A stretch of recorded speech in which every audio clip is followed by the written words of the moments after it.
I'm Daniel Rolls, I am CEO of Target Internet, but you're not going to hear much about me today. I'm going to be having a fantastic panel. We've got some amazing people, so I'm going to ask them to join me on stage now, if you don't mind, please. So just while they're coming on, as I said, I'm CEO of Target Internet, but I'm also a lecturer here at Imperial College on the Strategic Marketing Masters programme. So we've got a number of students here tonight as well. So what I'm going to do, I'm just going to get the panel to introduce themselves, and then we've got a series of questions that we're going to go through. We're going to debate those, and then I'm going to open things up to you for any questions that you may have as well. So can I ask the panel just to introduce themselves, explain a bit about their experience, and we'll start over here with you, Mark. Thank you. Okay. You're welcome. Hi, Mark Greenaway. I'm here from Adobe. I've been with Adobe for 10 years. That's half of my business career to date. And which is some 20 years, and it's 20 years this year since I left my chemistry PhD at Imperial. And this is probably the first time I've been back. I'm surprised to be invited back, actually. But I didn't do anything that bad, and I probably couldn't tell many stories. There was one story where your beautiful tower here. There's a standard, the Queen's standard flies from it, especially on the Queen's birthday. And there was one Queen's birthday in 1996, April 96, and no one could find the flag because my sailing team had liberated it and had it flying off a boat that we were on in France. So that's probably the only story I could tell. I'm responsible for the digital media business in Adobe, the enterprise digital media business, so facing off to our major, most important customers.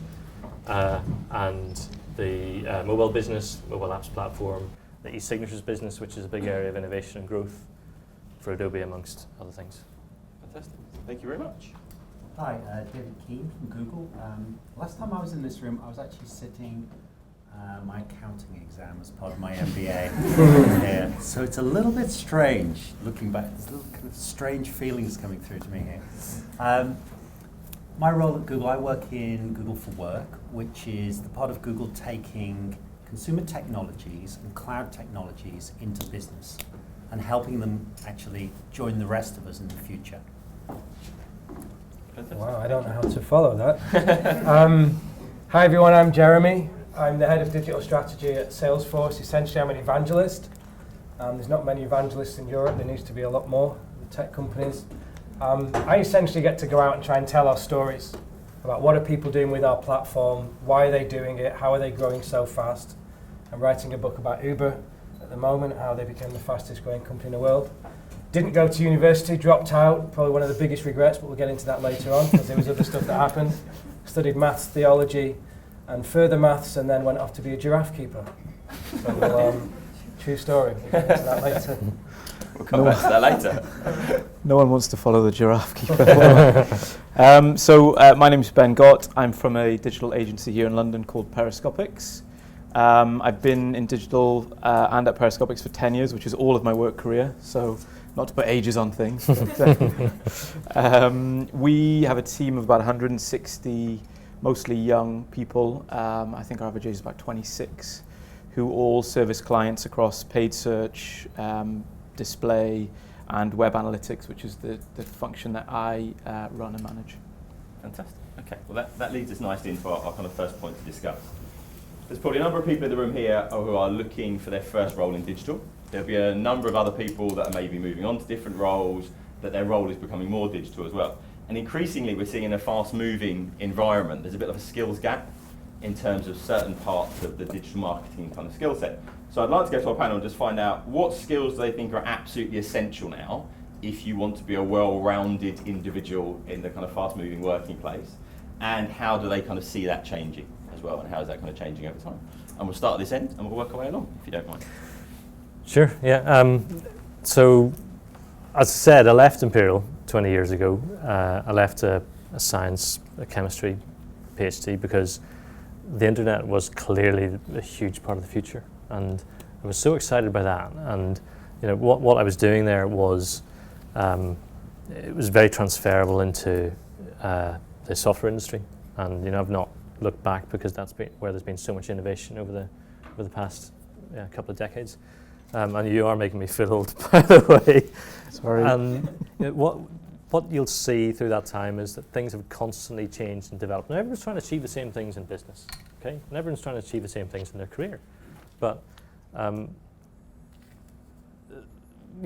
you do that is constantly changing, and the opportunities are constantly changing. And the most important thing, in my view, to have approaching your career is a hunger to learn, and constantly learn, and never sit back, and take everything that you can learn and absorb in your studies here, and really make the most of it. But continue your learning, and don't take anything for granted. Don't assume that there will be change. Change is getting more and more rapid. Who would have thought? Who would have thought we'd be here today? You couldn't have foreseen everything that has changed 20 years ago, right? So you've got to be ready for change. You've got to be ready to keep on learning. That's the most important message I could give you. Fantastic. Thank you. To me, the most important thing is that digital is a table stake. You have to be digital in every role that you're in. So I kind of don't 100% understand the question. I get where the question is coming from. So to me, if somebody came in that was interviewing for a role and they didn't have good digital skills, it would be a really short interview, regardless of the role. The kind of things, let's assume that you do have kind of, good skills, you understand digital, you understand the way the world works now, the way technology works. The number one thing that we would look for would be diversity of experience and diversity of opinion and thought. It's really, really important to be able to differentiate yourself when you go in for those roles, because what we find is we get a lot of people with the same list of awesome qualifications. They've got an amazing degree from Imperial. They've got, certain things that they've done. They've followed a very formulaic career path that they've read in a book somewhere. The people that we hire at Google are the people who are different. We like people who think differently, because actually if you put teams together of people who think differently, act differently, and challenge each other in a respectful and positive way, you get much, much better results. So I'd say it's diversity of thought and diversity of skills and breadth of skills. Try to become a polymath. Don't try to go deep in one thing. Just on that as well, because a lot of people always ask that they're coming out from a degree or a master's, whatever it may be, and they have no experience yet. And you talked about diversity of experience. How easy do you think it is for people to differentiate themselves in that process? It's hard. My eldest son is currently doing his AS levels, and he's doing maths, physics, chemistry, and biology, and he'd like to do medicine. And he's working through that process of how does he differentiate himself to apply to medical degrees. So actually, to even get into those medical degrees, you have to have diversity of experience. And he's going out and doing stuff. He's currently volunteering in an old person's home, doing palliative care. He's going on a volunteering thing this summer to Africa. There's tons of things that you can do. There's endless things that you can do. It's not just all about work. It's about you as a whole person. Fantastic. Thank you. Let me take a different view then, because I was going to talk about technology. There's obviously a huge shortfall with coders and computer scientists and people in analytics. We all know that. Shortfall of 1 million over the next 4 years or something, I reckon. But the way that I see it, I completely agree with what you're saying about you've got to be unique. Everybody's good. And you kind of get to the level where we've got to assume that everyone that turns up at a certain point is going to be amazing. So what's the 1% that's going to make you stand out? I asked Tom Peters a while ago, the management consultant. If you don't know him, you need to Google him and read his stuff. He's kind of old school, but he's incredible. I think it's Tom_Peters on Twitter. Allegedly, he charges up to 50,000 an hour for consulting, so not too shabby. Which, when you're advising some of the companies he does, he's well worth his fees. But I asked, what is it? What's the best piece of advice you could give for your career, or what advice should I pass on? And he said, there's only 3 things that you should ever need to know. Hustle and work harder than everybody else. Well, that's kind of obvious. The second one was go into every meeting more prepared than everybody else, which we can do now, and we can do all the due diligence, and we've got LinkedIn and social profiles and interest graphs. Like, we know exactly what everybody should want out of the meeting. And interestingly, the third thing that he said was you should always have a really good piece of research up your sleeve. So no matter how junior you are, you may be in a room with a lot of very senior CIOs, CFOs, CTOs. Sometimes the thing that's going to give you the credibility is what's that one thing that that makes them go, oh, I never really thought about that, but you speak with confidence and authority. So really for me what it comes down to is that no matter what part of digital marketing you're going to go into, our only jobs is to tell better stories. Like, that's it, right? The issue is attention spans are about 5 seconds long. So our jobs become, how do we tell those stories as fast and as compellingly as possible, right, in a swipe? So I would write a blog, self-publish a book. I would go deep on one thing and be known for being that one thing. If it's hospitality or travel, write the Airbnb book that nobody's written. I'm writing the book on Uber. You know, just find that one thing, because that's what's going to make you the 1% above the other 50 people that are just as well qualified when you turn up. Excellent. Thank you very much. So you stole my point at the start there, Mark, thank you. That, I mean, like, working hard and enjoying what you do is really possible in digital, because it's stuff that we're surrounded by all day long. So we all use websites, we all use mobile phones. We all interact with advertising all day. So you can actually be researching digital whilst you're just browsing in the morning, you know, over your cereal. So you never stop learning. One of the great things about that, because the industry is quite young, is that you can become an expert really quickly. So when I started 10 years ago, I was an expert after 6 months, because the discipline had only lasted, or only been around 6 months. So there's always, to kind of come back to your point, there's always something new coming about that you can become an expert in. The second point on that for me is being inquisitive will get you there. So when we interview people, they may have a great CV, they may be very practiced in interviews and being able to give an interviewee sort of answer to things. But if we say to them, why have you got a Galaxy Samsung S7? And they can't give us some kind of point around why they've got that particular phone. Or if we say to them, what's your favorite website? And they say Facebook. So first of all, no. We'll have to probe and say, you know, well, what's your interest? What hobby do you have? What website do you use for that? Why is that your favorite website? If they haven't thought about that, then we know they're not that inquisitive about digital, and they're therefore not suddenly going to get more inquisitive just because it's their job to do so. So it's kind of the hard work and thinking around the subject, and maybe that'll give you a specialization. You know the thing about being more informed as well. You all remember that scene in Good Will Hunting when he's in the bar? You've all seen the scene I'm talking about, right? And it's like they're having a debate with the guy dropping 150 on his education, and he got it for 2 cents in the library. It's like marketing is probably one of the very few industries where that difference is accelerated more than any other business unit. You know, the fact that you go into the meeting being more informed often doesn't rely on your education. It's what you saw in the last few days that nobody else saw, and what your customers might be thinking about emotionally right now. So, like Mitch Joel's podcast, read everything Seth Godin put, A16Z, Andreessen Horowitz, watch Bloomberg West every single night. You know, it's not a big investment of time, but that's what's going to help you turn up more informed. And it's nothing about money and education. Fantastic. Okay, well, let's move on from that point. And that kind of takes us on to a lot of people taking interest in startups. There's obviously a huge startup scene in London now as well. And most of those companies are very interested in fast growth, and the whole terminology around growth hacking has arrived. I want to ask the question, is growth hacking a real thing, or is it a combination of existing techniques combined together? And either way, can you share some tips on growth as well? Now, I'm going to take this question to David first, since his job title is growth hacking at Google for Work, and he can justify that job title for us as well. Fantastic. So growth hacking means many different things. It depends who you're talking to, whether it's marketing growth hacking, whether it's sales growth hacking, whether it's just really revenue growth hacking, which is kind of where I would land. So growth hacking can mean many things. In a startup, to me, it's finding a way of getting those leads, getting those opportunities, getting the right customers into your pipeline and moving them through and doing what it takes, not being too prescriptive, not being too programmatic. You might be running programmatic marketing, you know, ad campaigns, etc., but being clever, being agile, you know, writing that, you know, jumping on that news thread that comes out, where you then create an amazing piece of content that's out there that people see and that gets attached, you know, and doing some very clever news jacking in there. So all of those things I would bundle under growth hacking.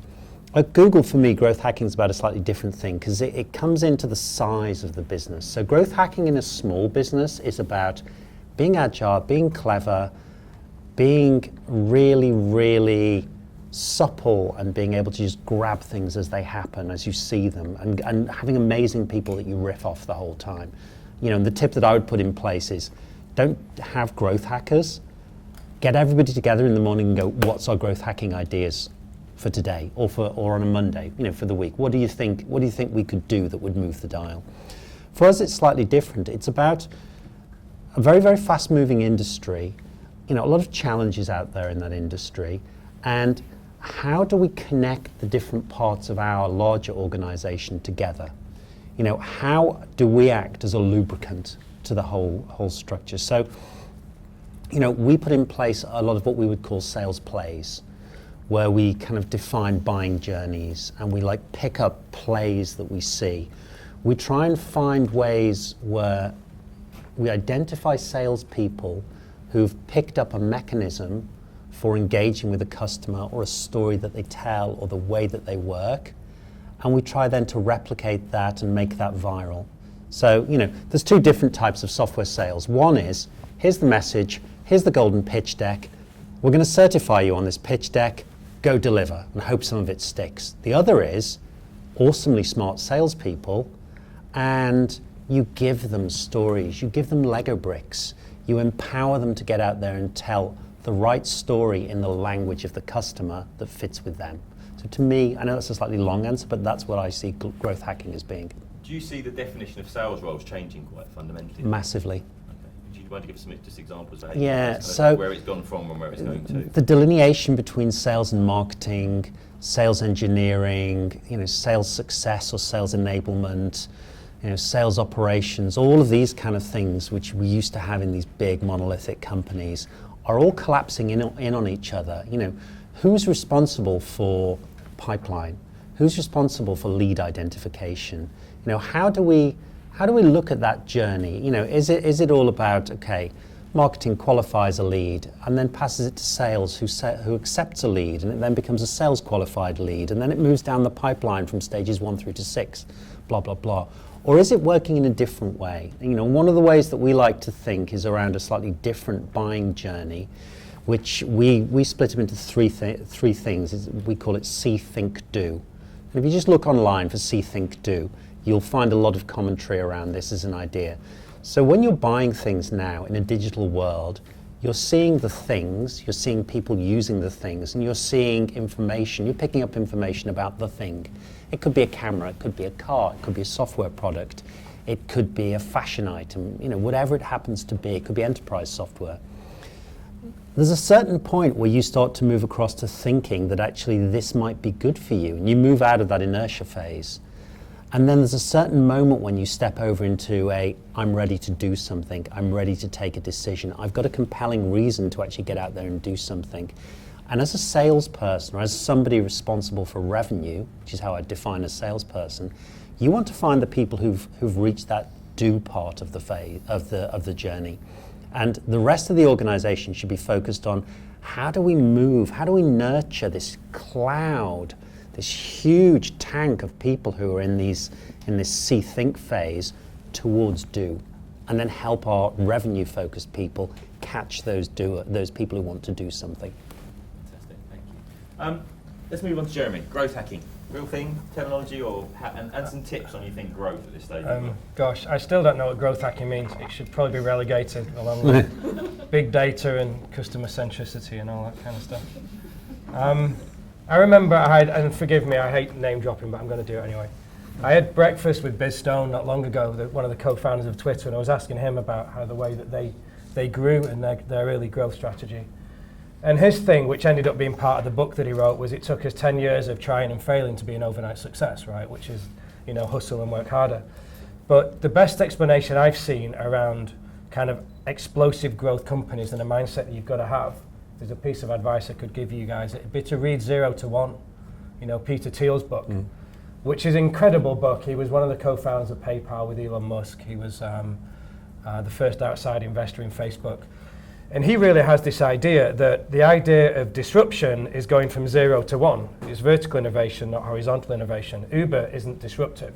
It's just innovative. It just did things faster that people were already doing, as opposed to a disruptive innovation, which is something that never existed before. So Peter Thiel's view is you've got to build something that's 10 times better than something that already exists, and that the quickest route to fail is to go for 1% of $1 billion market, which is again something that a lot of startups miss. And I think we probably spend too much time on, you know, the amount of times I hear we want to be the next Uber of, we're going to be the next Instagram of, you know, the next Larry's not going to invent a search engine, the next Bill's not going to build an operating system, or the next Zuckerberg isn't going to build a social network. And there's too many people that are still thinking in those terms of how do we try and innovate and just do something a little bit bigger, and we'll IPO and we'll exit, instead of, you know, what could I possibly bring to the world that never existed before? And the challenge that Peter Thiel throws out in that book is, what one truth do you believe that nobody else agrees with you on? Which sounds like a really simple proposition, but if you write that down, go and hide in a corner somewhere and try and find an answer to it.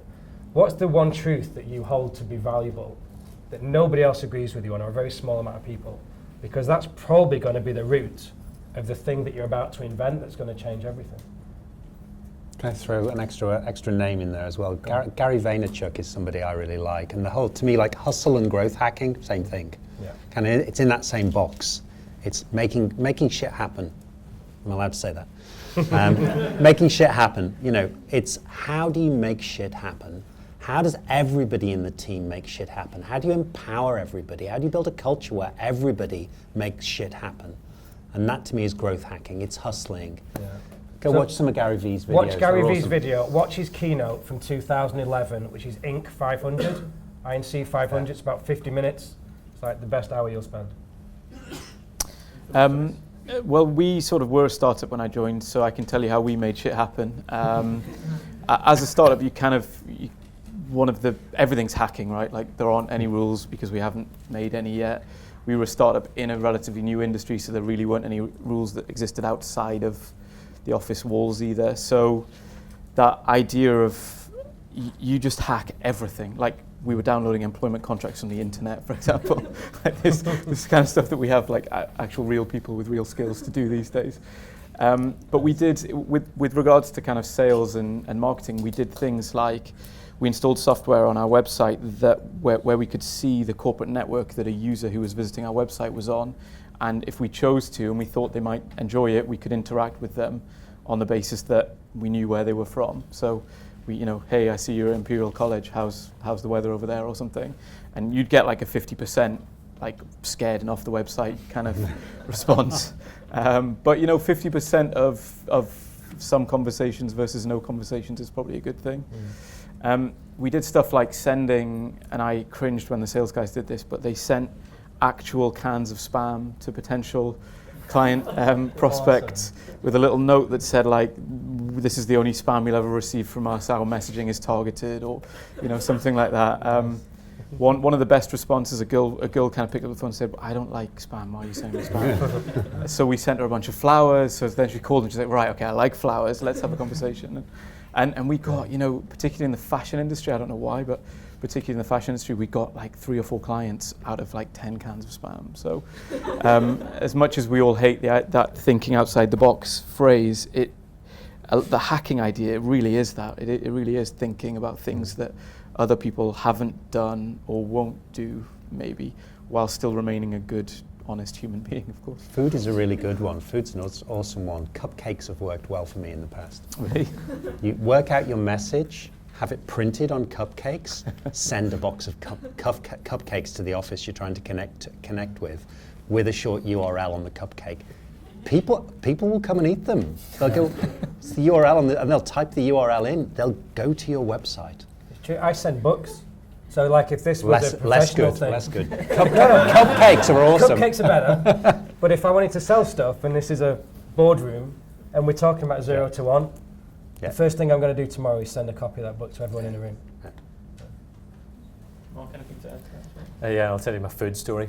We decided on Christmas we were going to send hampers to significant customers that year, and we sent one to, probably shouldn't name anyone, but it was to Unilever, okay? And the poor guy we sent this hamper to Unilever, it took him weeks to dispose of it because he couldn't accept it under their regulations. And you know, that's the one thing I might caution against. Maybe the odd cupcake would just disappear instantly, but the hamper couldn't disappear and had to go to charity, and it was, you know, we had to apologize afterwards. Growth hacking, I just see as marketing. You know, it's the development of marketing, and you know, it's a term that's absorbing some trends. You know, growth, digital world, growth can be, orders of magnitude greater, faster, and we're all looking for that in any businesses, startup, mature businesses.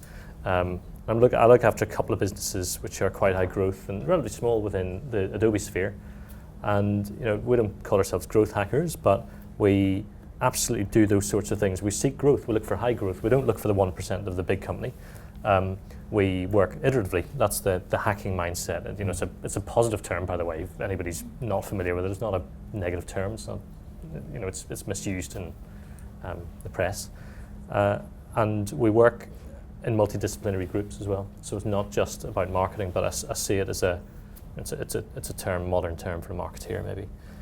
So we'll put together a group of people who will figure out what is going to make a big difference to the business, and it's the broader group of people who might be involved in growing this business.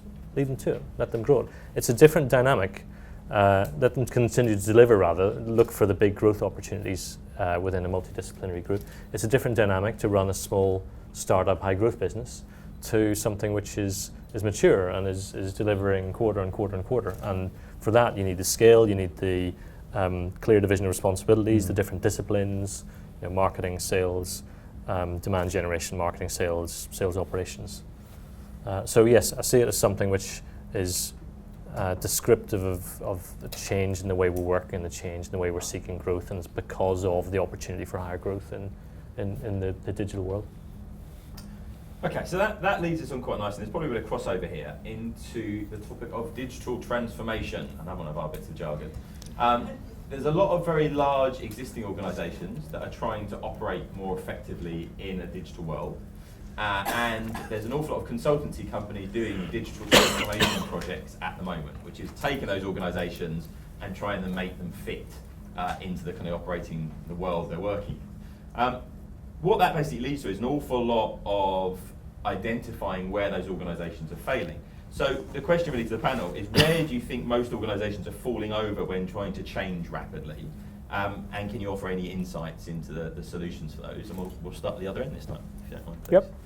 Yep. So this is something that really touches us because we're starting to get business with lots of really big organisations.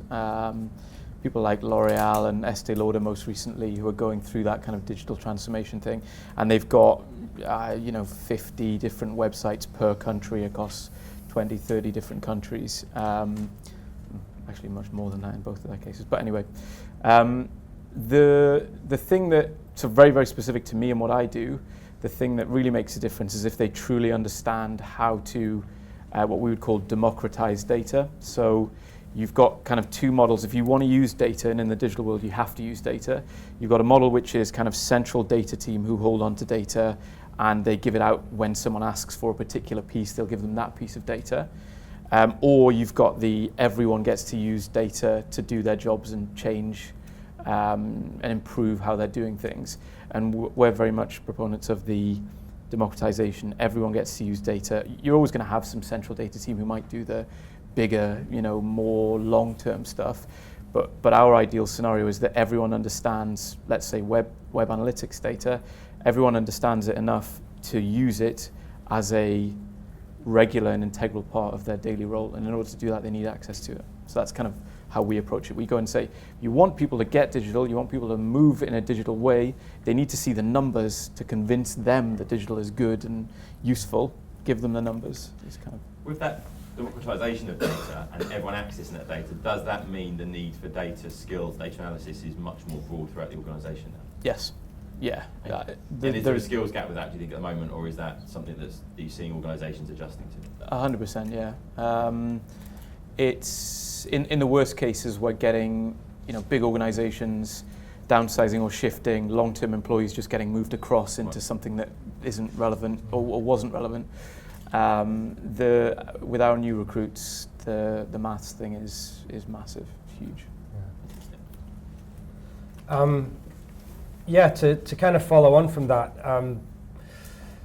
it's one of the biggest problems in the marketplace at the moment, right? That executives a lot of them just don't know what to do.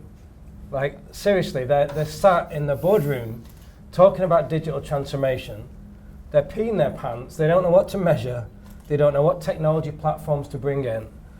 The PwC did a piece of research recently. It said 4 out of 5 executives are overwhelmed and underprepared for the challenges their business is going to face over the next 5 years.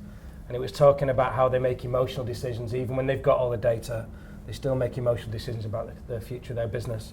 And what often happens is you'll have a big project, like there's a huge company we're working with at the moment. One of their visions is to improve 3 billion people's lives by 2025, which is awesome. It's like we've got purpose, we've got a vision, we want to try and improve healthcare and do a whole bunch of other stuff. How do you do that? And how do you measure that? So technology can play a part. Data analysts can play a part. Obviously, you need huge business units to come together. But somewhere in the middle of all of that, somebody from Accenture or McKinsey or KPMG or Sapient is like, we'll take that. We can do that, but it's going to cost you a little bit. Probably about 90 million. And then there's going to be this huge transformation project that happens, which may or may not work over a real long period of time. And obviously, all the consultants have got their part to play. We do a huge amount with all of our consultants. Nothing against all the big consulting firms out there. But the bit that I see, it comes down to one thing. That actually, when you get to a CEO, the only thing they care about is understanding their customers better. Like, that's it. IBM said it in their main report, 75% of CEOs, number one priority, understanding the needs of your customers better. So digital transformation really is just, what do your customers want now? Not, It's like, understand that. So whatever tech you need to build out to give you an instant view of your customer needs, like that's the brands that are going to win. And it's not even real time anymore, it's predicting what they're going to need in 15 minutes time. Thank you. Let me be contentious and go against Jeremy, because I quite like that. To me, the whole transformation thing is not about technology at all. Technology is completely irrelevant to digital transformation. Technology is about people. It's about culture.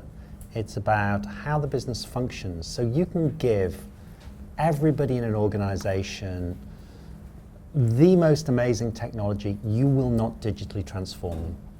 You have to change how they do things. You have to change how they think. You have to change the way that they engage and they work and the way they kind of act as in a more entrepreneurial way, as an owner inside that business, the way that they kind of work using those technologies to deliver outcomes. So to me, it's about culture and it's about cultural transformation. The technology kind of comes after that. If you look at Google for Work, which is the piece of Google I work in, Google for Work is essentially the technology that was built by Google to support the culture that we wanted inside the business. And then other businesses said, could we get some of that, please? We'd actually like some of that technology because it kind of supports the way we'd like to work. So lots of businesses, they want to transform, but they've got huge vested internal interests against not transforming. And the number one thing that I would always say to a board, to an executive is, think about the culture you want to create, think about the environment you want to build, and then think about like what you need to do to empower that. Because you might have all the right technology in place today, or you might need to make a dramatic digital shift there in terms of the way that you do things between your customers and your employees. I talked about change at the beginning and entering your career being fully accepting and ready to both adopt and, as you move on, drive change in your roles. And the longer you're in your career, the more senior you become, the more you think about how you drive change. And a lot of this is about digital transformation. A lot of digital transformation is about actually driving change and making sure and ensuring it happens and ensuring the organization gets the benefits of it. And that's where some of the big consultancies that both Jeremy and my organizations are highly dependent on as partners, are very good. They will figure out how to make an organization turn on its tracks of the size of the ones that you're talking about. So that's one, I think, really important thing. Having a vision is part of that at the end of it as well. So if the executives or somebody tasked with this can't state what the vision is, it's going to be an awful lot more difficult for people to see how and why they should change, which comes back to the resistance to change. And you'd be amazed how much organizations and people resist change. And you'd be amazed at how much you need to over-communicate with your organization, big or small. And this is something Adobe CEO talks about quite a bit because may or may not know how much of a transformation Adobe's been through in the past 5 years or so, but one of the things that's been learned along the way is the need to communicate, over-communicate constantly, and expect way more resistance than logic would suggest, because we're creatures of habit. Okay, I think some very, very good advice in there. Can I ask a Well, that's question very to the good. audience? Really good example of digital transformation. I'm assuming you've all had jobs of some sort, or you've currently got jobs, or you've been in the world of work. How many of you have been involved in conference calls? Show of hands. Okay. How many people like conference calls? Okay, there's a really unusual girl here. Okay. How many people like video calls, Hangouts or Skype, or? How many people would rather have video over? Because to me, that's one of the number one transformative things you can do. Never have a conference call using a telephone. Always look at the person you're talking to. Understand their body language, their emotional state. See if they're doing their shopping whilst they're talking to you. See if they're actually in the pub. This whole thing of, sorry, I was on mute, in a conference call, which you get all the time. That's one of the things that we would go in and we'd say, hey, one of the really easy things you can do, stop having conference calls, do it all by video. Give everybody a laptop with a camera in it so you can see each other. Your meetings will be shorter. They'll be more productive. You'll get more out of them. You'll transform the way people engage. And then start interacting in real time in the cloud. They're the kind of things that transform businesses if we're looking at a pure kind of digital kind of tech side to things. Okay, well that leads us quite nicely on to the next question, which is, we've gone through a bit of jargon, we talked about some of the terms there, we talked about conference calls and maybe not liking those. Just to put it to the panel, if there's one thing, could be jargon, could be some behaviour, some sort of cultural thing, that you would change in the industries that we're working in. So one thing that you don't like that you think needs to be changed, whatever that may be, small or kind of large, and we'll start down the end again if you don't mind. Yep. Thank you. I make my money through jargon, so I tend to like jargon because it's something that I know that my clients don't. I think most jargon's there for a reason. I know someone's going to say that they hate big data, and we've already talked about growth hacking. So I'm not going to talk about jargon. My problem is the lack of adventurousness or the lack of willingness to give something a try. We now, in what I do, we have the technology to do what we want, really. Technology is rarely a limiting factor. We have the imagination to do the things that we want. We're not quite there yet with people saying, yeah, let's give it a go. And does this come back to the previous point of culture as well? Because we have this culture saying, yes, we believe in test and learn and we can try things out, but then if you do something and fail, it's not very good for your performance review. Yep. So it needs someone senior to buy into that in order for the rest of the team to feel comfortable doing that. There's a gap that needs to be closed between the legal side, or legislative and legal side, and what, say, a marketing team might want to do. So that's not just getting rid of lawyers, it's perhaps educating people more on what we're trying to do. And do you mean in terms of sign-off and compliance to try and get things done quickly? Yeah, indeed. Okay. Yeah, I mean, if we're thinking about, one of the big areas for us is personalization at the moment. So personalization of advertising, personalization of websites. In order to personalize something, you need to know something about the person. In order to know something about the person, someone somewhere needs to sign a document saying, this is our policy on what we track about people. And I think that's still a limiting factor for us. Okay. Jeremy? Come back to me, I'm finding a quote. Okay, perfect. Let's go to David then, please. To me, it would be self-interest and inertia.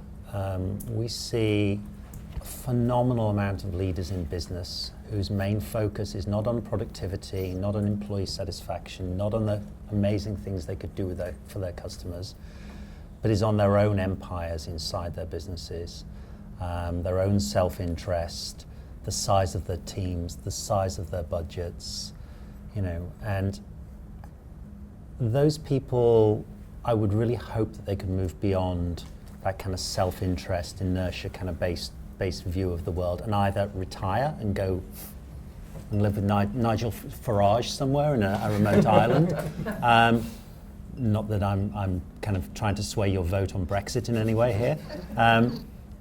or actually just kind of liberate themselves a little bit and think about, what's right for the business, what's right to do in the future. Let's be a little less conservative and actually catch up with the consumer digital world that we're in right now and bring the business that they're in up to that same consumer digital world. So, many people that we see in business making business tech decisions are making decisions very, very differently to the way that they would do it at home and on very, very different grounds. And they're doing it purely on protecting their role, protecting their structure, protecting that kind of, that empire that they've built. So being agile, making things smaller, and, just really helping the employees and helping the customers. Yeah, it's very much one of those things that's driving the resistance to change. Yeah. And that's one of the things that needs to be tackled. I'm going to be slightly recursive and say the very term digital. The very term digital has got to go away sometime. We're certainly if you think about the curve of adoption, I don't know if we're in a laggard stage yet, but we're well into it, right? And that term for digital marketing, it's just marketing. Okay, there's the non-digital marketing is in the decline. It has been for, decade, right? So digital is going to become a little bit too cliched at some point in time. Yeah, it's important at the moment because it's a way of expressing what everyone's trying to achieve, but it's just the norm, be it digital marketing or whatever. I can think of many other things, but one other thing I'd throw in is we know that many of the world's biggest organizations are not going to transform enough. Okay, they're not going to transform enough, and they are going to be swallowed up or go into terminal decline. Okay, so it's okay for them to talk about the digital transformation, but they've got to be driving change faster and be more disruptive themselves and think about ways where they can be more iterative and they can think faster, try new things more, and fail faster as well. And that's something we're very much trying to do in my organization is it's the acceptance of failure. Don't do it twice, but it's acceptance that not everything will work, and the best thing to do is to fail fast in those situations. Since we're talking about marketing, mine would probably be around measurement. I was trying to find something for context. I've been measuring stuff my whole career, and I've worked with Facebook trying to measure audiences. I've worked with Twitter trying to measure the value of a positive or negative tweet. Traditional advertisers are still struggling to measure TV, radio, billboard, press. Marketers are trying to measure everything, right? There's 425 different marketing metrics in 2016. I love the idea of Moneyball, that often the fastest moving companies are the ones that can reduce everything down to one number. What I often see with the customers at Salesforce, and we kind of invented the social command centers. I'm sure you've seen the big war rooms that have got sales and service and all your marketing, all your threads of everything connected. Radian 6 pioneered all of that, and often what it come down to was just, there's only 5 things most people care about, which I joke, I say it's the 5 W's, but it's who, what, why, where, and when. The only thing brands need to worry about is who are your customers, what are they saying, why are they saying these things, where did those conversations happen, and when, right? And if you've got that, you can figure out a lot of really interesting things. Now the problem is that there was a wonderful management consultant who coined the phrase, you can't manage what you don't measure. There's a guy called W. Edwards Deming, brilliant guy, which is fine, and as an industry we've been taught to think like that. You've got to measure everything. But consider this is a quote from Ed Catmull, one of the co-founders of Pixar, and he said, you can't manage what you can't measure is a maxim that is taught and believed by many in both the business and education sectors. But in fact, the phrase itself is ridiculous. It is something said by people who are unaware of how much is hidden because a large portion of what we manage can't be measured, and not realizing this has unintended consequences. So for me, it comes back to what I said right at the beginning. Our only jobs is to tell better stories and love people better with whatever it is we've created and add value in some way to their lives instead of getting hung up on measuring everything. Okay, fantastic, thank you. Okay. This is my last question to the panel, and then we're going to open up questions. So if you have any questions, please be thinking of those as well. And I'm going to ask for a little bit of future gazing now, which I always like to do at the end to see where we go. Where do you see the future of this going? And I'm going to say, where do you see the future of digital heading? We've already had a bit of an answer to that maybe we won't be talking about digital. But where do you see the future of digital marketing, these cultural changes, the business environment we're working in, and anything you might like to predict going forwards? Again, we'll start at the end and we'll work this way, please. What kind of future? Like 5 years, 10 years, 20 years? Whatever you The have future. yeah. The future. So we're not talking about hoverboards No, again. I think we can near mid-future. Okay. My dad, yeah, a little story on that subject actually before I get into it.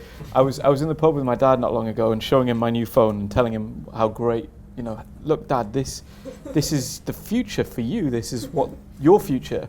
And he kind of went, well, what does it do? I said, well, I can call people, I can do sums, I can check Facebook, I can order food, those kind of things. And he said, well, but I wanted a jetpack. I didn't really have anything to say to him. I said, you know what, I'd rather have a jetpack than this phone as well. So I think that future thing's quite difficult because I do think that phones are amazing and the things I can do on my phone now are outstanding, but I'm still not hovering, around in the sky and getting to places quicker than I do currently. So that's my starting point, is that the future already sucks. I think the future, if I look kind of short term, because I'm not brilliant at the kind of long term planning, the future is for us all to get more joined up, more personalized experiences in what we do in the digital world. So that's something that we're working hard at, is making sure that you as a consumer get the same kind of message about a given brand, whether you're looking at I said digital, but whether you're looking at a newspaper versus the TV versus something on your phone and your desktop. So connecting that all up so that you actually understand what any given brand or any given product is about. I guess that's kind of what it is for us. We sort of have the technology to do it. We have the imagination. We probably have the logical reasoning to work it out. It's that last mile to get there that's what's puzzling us all. Thank you. Okay, my short-term view, if I was going to go out in business today and set something up that was probably going to grow faster than whatever else was out there, first of all, I'd build on a platform. I wouldn't try and build stuff myself. What I would probably do, if you're looking to build out some kind of marketing technology, just go and look at F8 and everything that happened last week with Facebook Messenger for brands. That's probably going to be one of the most innovative things, certainly I believe, in the last 5 years. Kind of IoT and all of that stuff aside. The fact that anybody now very quickly can build an Uber-style experience within an app that's got a single view of a customer and payment and your services connected and sales, and all of that's going to live within Facebook Messenger. Obviously, it's not going to work for every brand because not everyone has their community within Facebook, but I would build that. So years ago when people were building Angry Birds, Rovio and Zynga did ridiculous things, they built on a Facebook platform. Exactly the same thing's going to happen again, because 77% of all consumer conversations now in messaging apps. It's no longer on traditional public platforms. So my short-term view is do something on that. My longer-term view would be, I read a lot of books because I try and figure out where the future's going as well, and I like to try and figure out how to articulate that.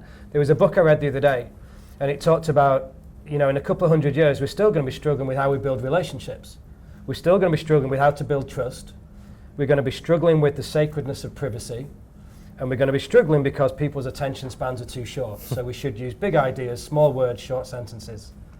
The most important thing about all of that I just said?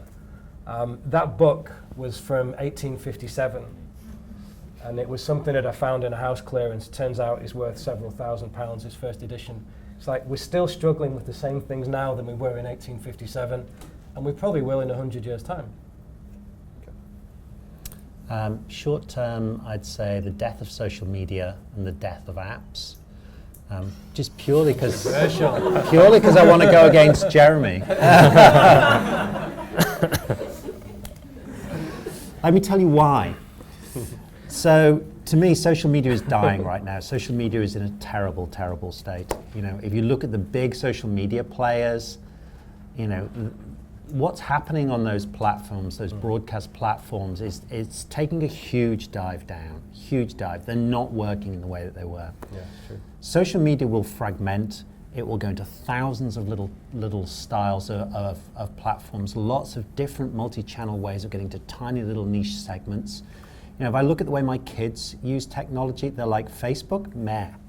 Twitter, meh. Google Plus, what's that? And Glad you said that.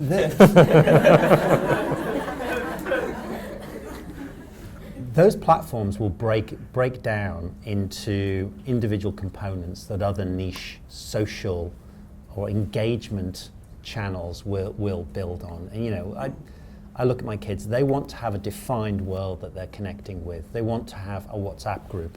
They want to have a particular set of people they're talking to on Snapchat.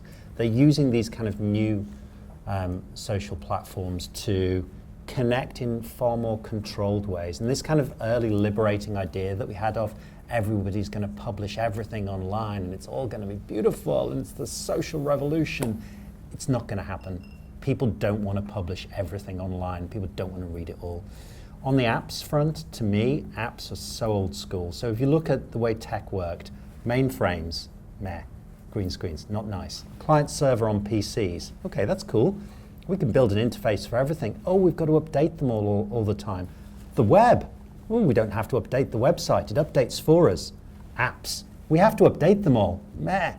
What's next? We won't have to update all those apps. We'll have a way of interacting with endpoints through these little glass tablets that we have, and we'll be just choosing those endpoints, those destinations, and we'll have that technology that allows us to connect to those things without installing a damn app and then updating it every single, you know. How often do you sit there going, right, I've got 63 apps that need to be updated here, and oh, I've run out of memory on my phone, I've got to delete some apps. Why are we even doing that stuff? So the future's apps. And you know, genuinely, I believe the future, the near future, we know this, right? Near future is mobile first. Let's just defer the apps debate for a minute. The future is mobile first, okay? This device, these mobile devices we're all carrying around are what was envisaged to be what the web was. They're so personal, you know, you don't give them to anyone. You're uncomfortable if you leave it somewhere. You know, I'm looking at mine there. You're uncomfortable if you hand it to I'm coming back. I'm for a debate there. I'm coming back. I'm jumping on a call. I'll come back in a second. I'm hacking. So they're incredibly personal. They know what temperature it is. They know your barometric pressure, your position. They know everything about you. They know the speed you're doing. You know, there isn't anything more personal. That's the future. Every disruptive business play, is mobile first. Okay.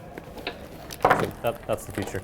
I think apps are a really big part of that, genuinely, because the experience is so much richer because you can take advantage of all these incredible capabilities on these little personal devices, and that's the way to do it. So, you know, one of my businesses is mobile apps platform, so I'd have to believe that, right? Otherwise, I'm in the wrong business. And you know, hate to discuss this in someone's absence, but to the point around management of that, yeah, you know, there's certainly improvements to be made to that, and there will be improvements in managing content in those apps, just as there's been huge improvements in managing content on websites, and that's been democratized. That's been not just for the consumer base, but you know, the marketeer is now able to manage content on the website. They don't need to go to IT. They don't need to go to a technical agency, for example. Okay, so that's another really big area. Last thing, creativity and content. Okay, it's always been the case, but it's never going to be more the case than in the future. Once organizations have made this step and transformed into more digital organizations and done everything they need to do, how are they going to differentiate themselves? It's going to be on experience, okay? And that takes amazing content. And you know, whether that's in-house or from agencies, it's going to take incredible content and creativity. And that is going to be a highly, highly valued skill, even more so than it is today in the future. I think where you guys are probably going to violently agree is it's like the definition of what mobile is, right?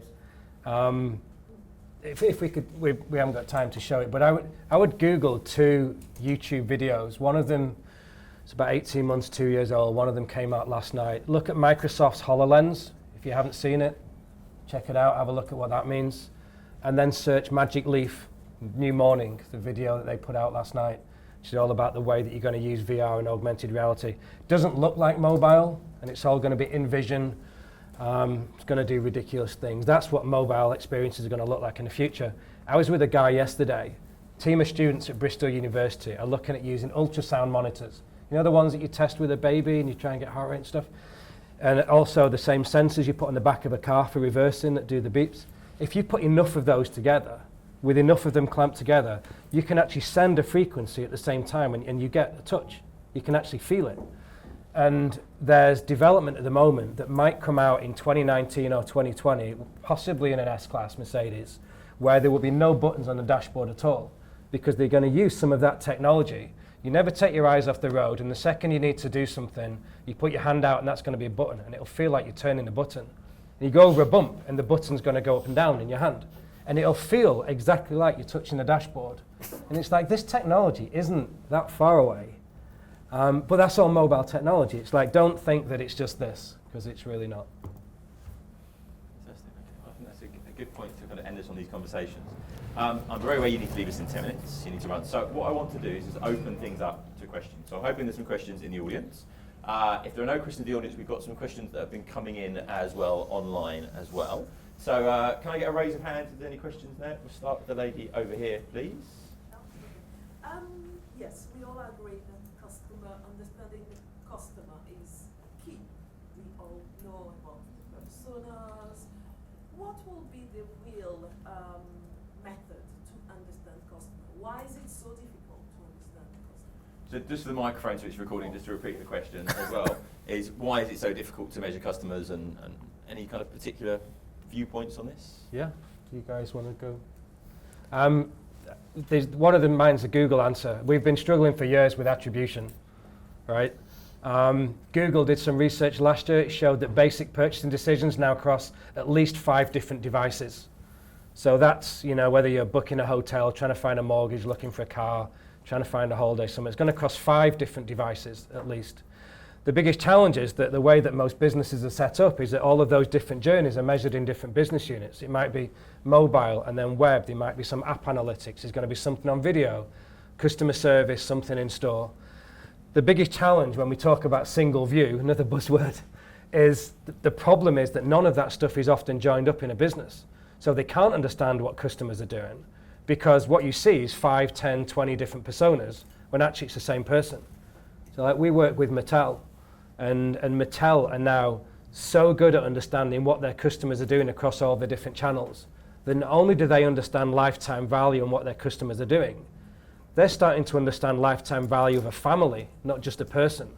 So the son and the daughter and the mum and the dad across an iPad, a desktop, a laptop, an iPhone and a smart TV, and understanding the context of this is all one family. BBC are working on exactly the same project. The problem is that it's maturity.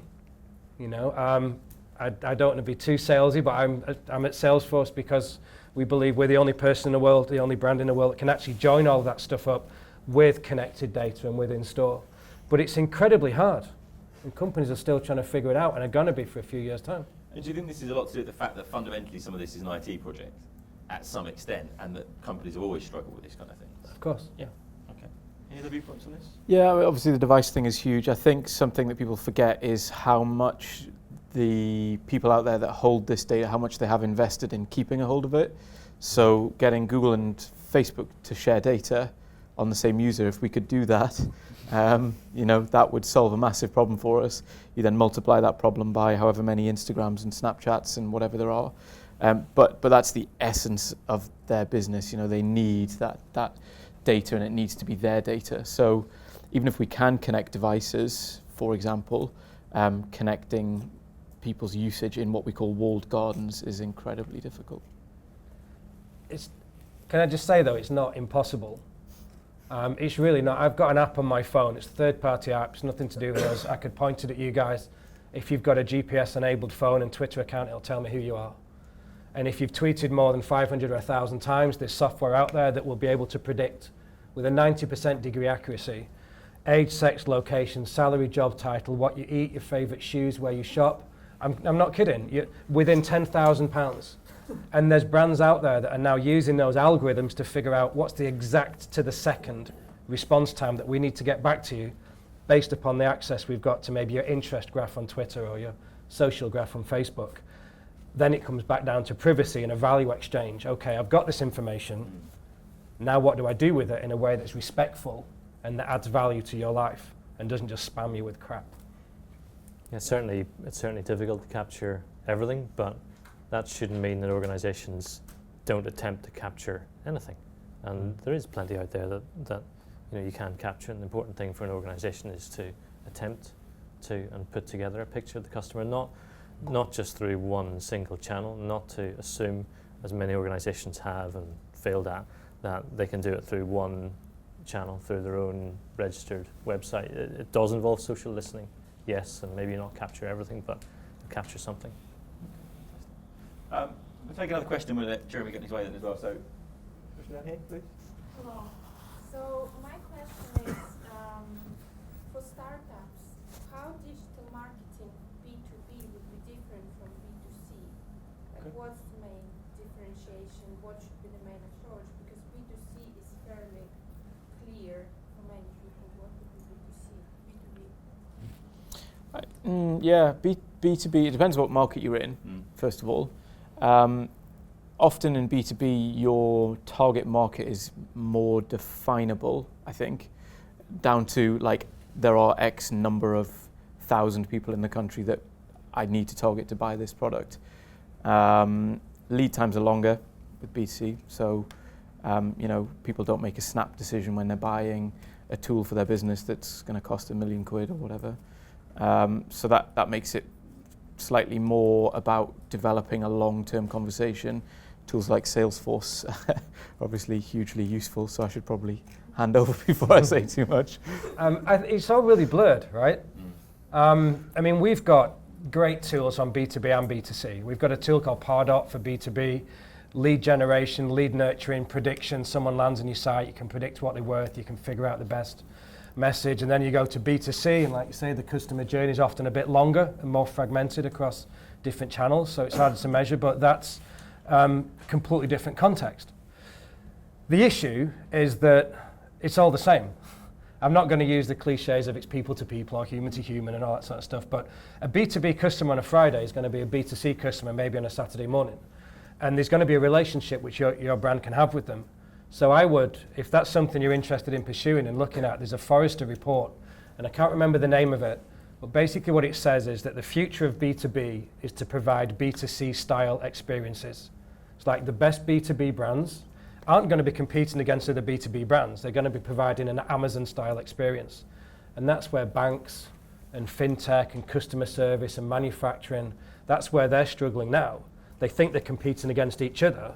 And A, they're not, they're competing against speed. But B, it's like, how do we provide an Amazon or an ASOS or a whatever brand of choice style experience in a B2B market? Okay, thank you.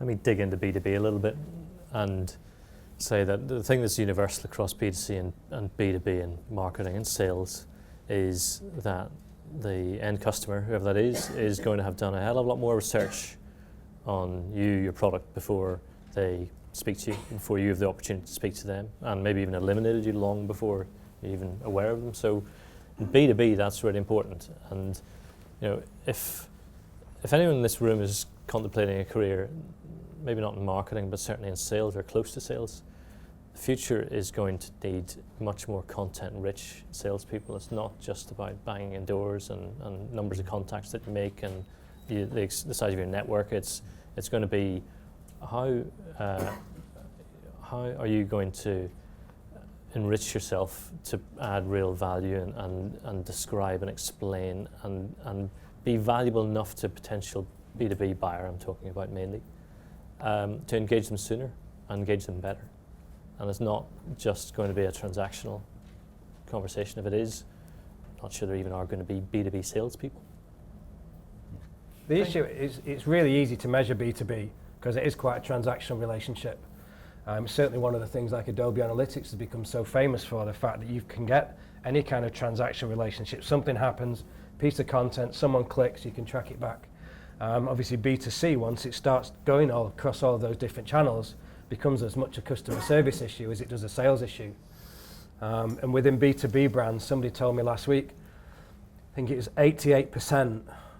88% of all enterprise businesses, they took like the top 250 enterprise companies, 88% of them don't even share their own customer data between their own sales and marketing team, which is a huge problem for selling, keeping customers, how much you spend to get a new one.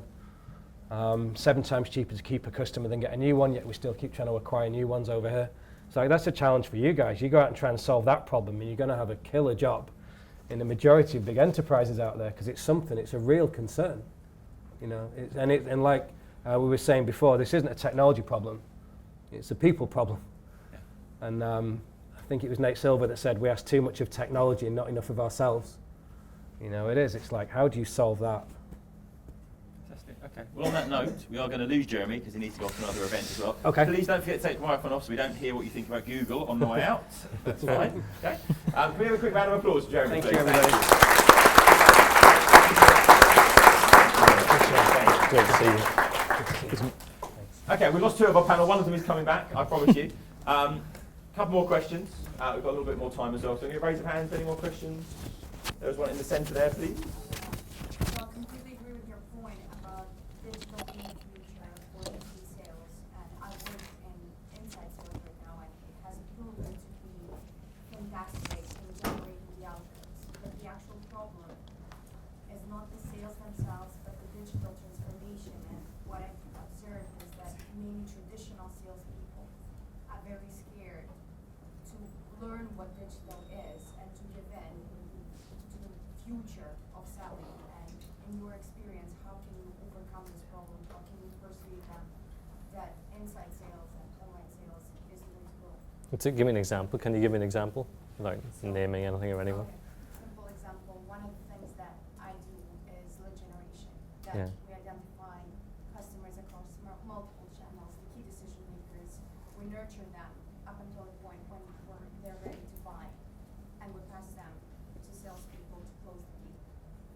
The problem, however, is that they do not understand the value that inside sales bring, and they are scared to try it on.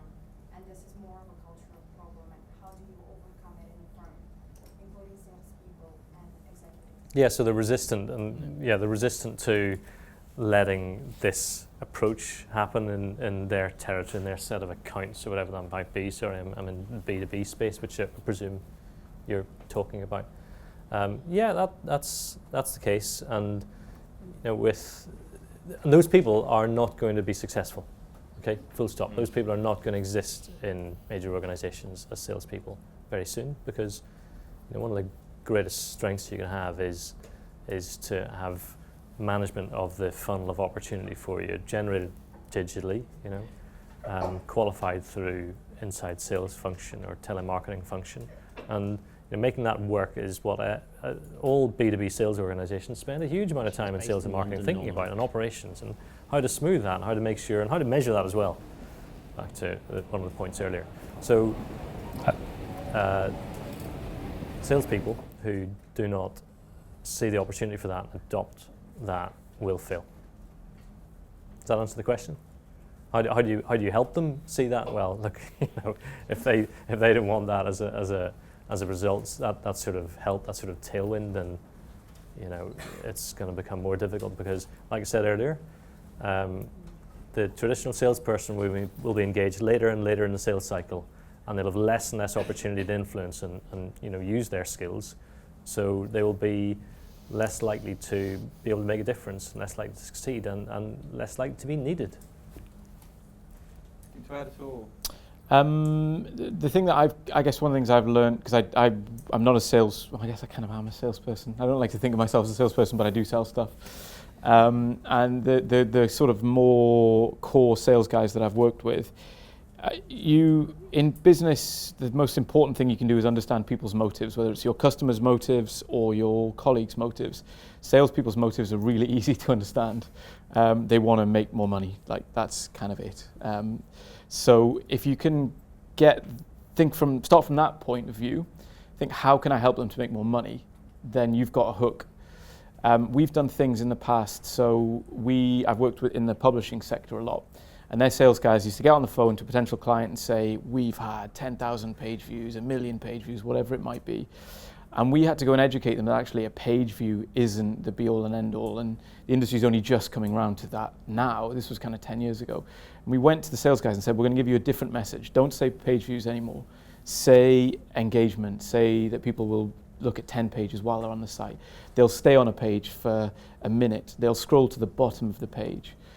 So adding more data to the story that they are telling allowed them to sell better. If they sell better, they're happy. They'll take whatever data you want to give them. The trick then is making sure that they actually use data, not just make up whatever data they want to suit their message. But if you can find a way to align their motive, making more money, with some piece of information that you have at hand, then you'll get there.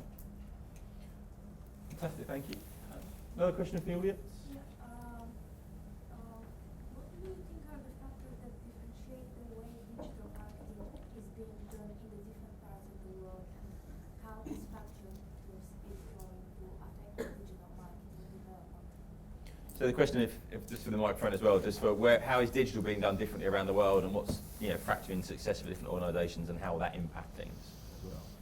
Any views on the international side of these things? Well, there's a big maturity gap. Different countries got to doing digital marketing at different times, and these things take, you don't go from 0 to 100 in one day in this kind of industry. So through the markets, we work in UK, France, and the US. The US is ahead of the UK in a lot of things, but we're a long way ahead of France in most things. And we're only 20 miles apart from France. I'm talking purely in digital marketing here, just before anyone gets upset. Our experience is that the UK generally is ahead of France, and that's purely because of the time or the length of time that we've been doing this for, and the speed of maturity. So I think everyone will get to the same point, more or less, providing that the legislation around that evens out. So the US has a very sort of slack legislation around privacy versus, well, we still don't know what our legislation is in the UK around privacy.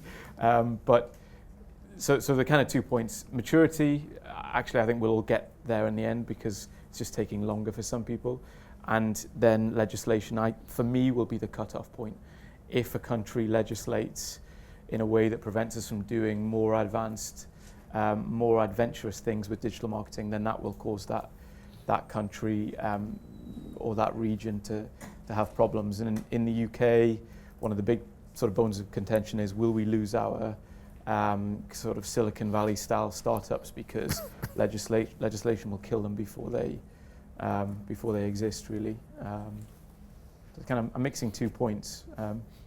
But I think they're both valid in my experience. You're all very well read, and I'm sure a few of you know the concept of how later industrializing nations industrialize faster. They make the changes faster. The same thing's going on in the digital world, and while US, UK might be ahead of many countries, the countries which are most behind socially, economically, and so on, will digitalize way faster. And we're already seeing this in Africa and India, where fixed line internet and fixed line telephony just hasn't really featured very much, especially in Africa. The mobile networks have allowed much faster adoption of internet and mobile. So we'll see that to some extent. I'd kind of guide you to look at, for a cue on this, because I don't know the answer, but I'd guide you to look at infrastructure. So you look at the penetration of tablets, devices, or smartphones in a given country. It's very high in the UK. It's more than one per person, smartphones. It's one of the highest tablet penetrations, iPad, for example, penetrations anywhere. It's very close to the US. Nordics are about the same. Can't remember the numbers, sorry, off the top of my head. Jeremy probably knows them. And if you look at Germany, it's lower. Not massively lower, but France is significantly lower. And then you look at America, you have much lower penetration of these sorts of devices that give the consumer a digital voice. So that's something to look out for. The networks maybe we're seeing develop much faster, but device penetration is something which will give you a bit of a steer. Okay, fantastic. I'm aware there's some questions on the board behind me we haven't answered yet, and one of the challenges of having open questions is you might get some difficult ones. So I've just noticed the one at the top up here. I'll ask again, why do the speakers think there are no women in this panel? Okay, which I think is a very valid question, and extrapolate women in leadership roles in digital as well.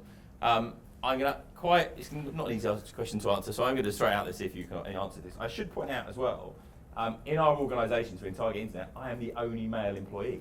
So I'm the only person in the organisation that is actually male as well. So statistically, for having me here, you were quite lucky, I guess, from that point of view, or the other way around, depends on how you can look at it. Any points on this? Yeah, this is something quite close to my heart, having 2 daughters, not least, you know. And I think the most encouraging thing, and I noticed this immediately when I walked in the room, forget the panel, forget us, right? You know, I look around and I see great representation of both the sexes. I would guess it's absolutely not more than half male. Okay, so that's a pretty good sign, isn't it? Because you're all the future, and you know.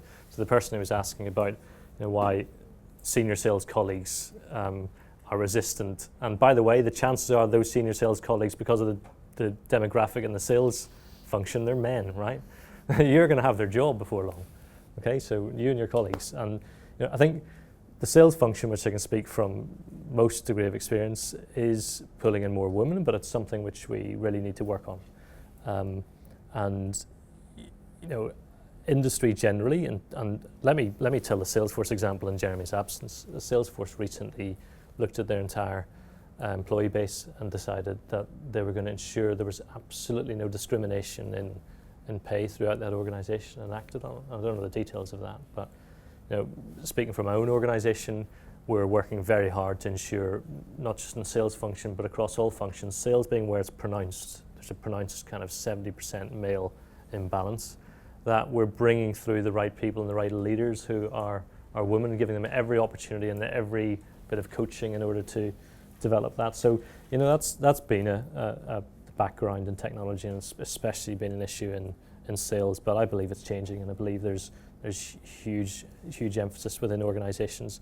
It's one of the most obvious things to tackle when it comes to thinking about diversity. And diversity is not just male-female, but there's a really obvious place to start.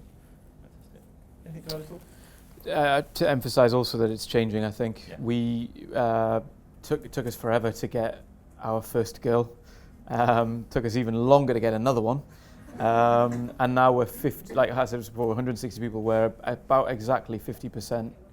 Yeah, are we more women? There you go. So it'll obviously, in terms of leadership roles was the question, it'll take a little while for that change to filter through. We've already got 3 out of probably 8 of our kind of most senior sort of positions are female, and I think that's going to change again further. So hopefully we're representative of the industry at large. Okay, fantastic. Thank you. Let's go back here as well. How did the digital industry change in the past 10 years? I think we've covered some of these things already as well. But what do you see as the kind of biggest changes in the last 10 years of your careers, and the things that you felt have really kind of changed things? Interesting. We've kind of ridden the wave of geeks being cool. That's kind of a thing that that is great, because it allows us to employ smart people, not be ashamed about the fact that smart people can be geeky sometimes. And we've gone from digital being a kind of creative-led thing, because that's what advertising and marketing was more of before, to more of a kind of scientific focus. So that whole left brain right brain thing is very much at play in what we do. You still need creative people, but actually geeks are kind of ruling the roost now, and everyone's seen quotes about, you know, be kind to geeks because one day one of them will be your boss or something. That's fantastic news for us, because you know, geeks are smart people. I think it comes in waves. We're constantly trying to achieve the same things. You know, we're trying to get improve our relationship with customers as brands. You know, we're trying to have a closer dialogue to understand them better. We're trying to do the same things, but the waves of innovation enable us to do it differently and better, and in some cases faster. And the waves of device capability and the breadth of ownership of devices is something which has made a really big change. So, you know, we're aiming at the same things, but technological advancement is making it easier and faster, and that's going to continue, and it's going to get ever faster. I think that note of ever increasing speed of change is a good note to finish us up on as well. I would like you to join me in thanking our much reduced panel, who'll be able to take lots of questions. So if you join me.